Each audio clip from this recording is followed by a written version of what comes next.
وفي هذا الفيديو جبت لكم 5 من اشهر اليوتيوبرز المغاربه اللي غبروا من يوتيوب وغنرتبهم باقل واحد غابر حتى لاكثر واحد. بدايه بايامياس. ايامياس يوتيوبر مغربي واللي عنده اكثر من 300 الف متابع، وحل القناه ديالو في سنه 2017، ولكن ما بدا كيلوح فيها حتى سنه 2020 2021 باول فيديو في القناه ديالو بعنوان حقيقه الغرفه الحمراء على الديب ويب، وبقى مستمر في هذا المحتوى ديال الغموض والجرائم، وزاد عليه واحد الكونسيبت اخر واللي بدا كيدير فيه سلاسل ديال القصص بحال الشمس المختفيه، والاغلبيه ديال هاد السلاسل ديال القصص كان كيديرهم في رمضان، وكيبدا يحط فيديو في النهار الشهر ديال رمضان كامل. المهم ايامياس غبر المره الاولى لمده ديال 10 ديال الشهور، ولا حط فيها جوج ديال الفيديوهات، واحد ب 8 شهور من دابا والاخر ب 7 شهور من دابا. وهاد الغبره الاولى اللي غبر ايامياس بسبب السترايكات من يوتيوب، حيت جاوه جوج ديال السترايكات، وكون جاتو السترايك الثالثه كانت غادي طيح له لاشين، داكشي علاش غبر. ولكن الغالب الله تحماو عليا يوتيوب اللي بداو كيبلوكيو ليا لي فيديو وداروا ليا جوج ديال سترايكات وكانوا شويه وغيسوبريميو ليا القناه. المهم كما قلت لكم بقى غابر حتى قرب هذا رمضان اللي فات ديال 2025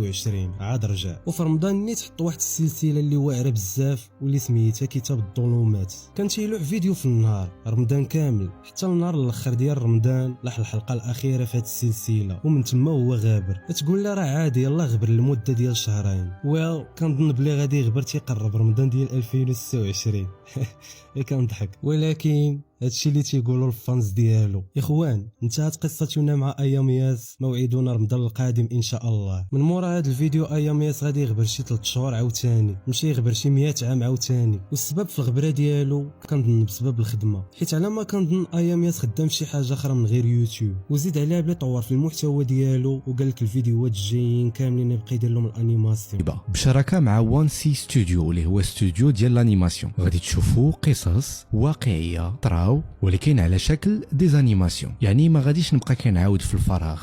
وحتى هذا صراحه سبب قوي، حيت هذا الشيء تيخلي الفيديو ياخذ وقت عاد باش يخرج، حيت تخيل معايا اي حاجه قالها خصو يدير لها انيماسيون. فمثلا في الفيديو ديالو هضر على شي واحد كيتفرج في التلفازه، هاد اللقطه خاصو يرسمها بلي ديتاي، وهاد البلان كيبين بلي بصح داك النوع ديال الفيديوهات تيحتاج الخدمه بزاف، واخا هكاك نتمناو ما يغبرش بزاف. وإلا كان ايامياس غابر شهرين، فزيزو غبر للمده ديال 3 شهور. زيزو او زهير واللي معروف بوزبيطه. بوزبيطه هو يوتيوبر مغربي بدا يوتيوب في سنة 2013، كواحد من اقدم اليوتيوبرز المغاربه، ومن نهار بدا يوتيوب لدابا لاح اكثر من 200 فيديو في لاشين ديالو، والمحتوى ديالو هو السكيتشات والكوميديا، او نقدروا نقولوا كاع الكوميديا السوداء، حيت كيعالج افكار بواحد الطريقه كوميديا، وبصح الفيديوهات ديالو واعرين بزاف وكيجيبوا له بزاف ديال التعاليق بسبب هاد المواضيع اللي كيهضر فيهم. اخيرا لقيت شي واحد كيناقش المواضيع والمشاكل. صراحه حنا كشعب مغربي خاصنا بحال هاد المحتوى اللي كيوعي الشباب، وكيجيوه بزاف ديال التعاليق اخرين في نفس السياق. المهم زيزو كان كيلوح بزاف ديال الفيديوهات، ولكن في هاد العام كامل يلاه لا يحجوج فيديوهات، ولحد الان غابر للمده ديال 3 شهور، وكنظن عمرو شرح علاش هاد الغبره، ولكن كنظن بسبب الخدمه، حيت واقيلا زيزو او زهير استاذ ديال الفرنسي، وإلا كانت بصح فراه كيجيني صعيب الانسان يخدم جوج خدامي، خصوصا التعليم ويوتيوب، حيت يوتيوب كيحتاج من الشخص واحد المجهود اللي كبير، خصوصا المحتوى اللي كيدير زهير كيحتاج بزاف ديال الايديتين.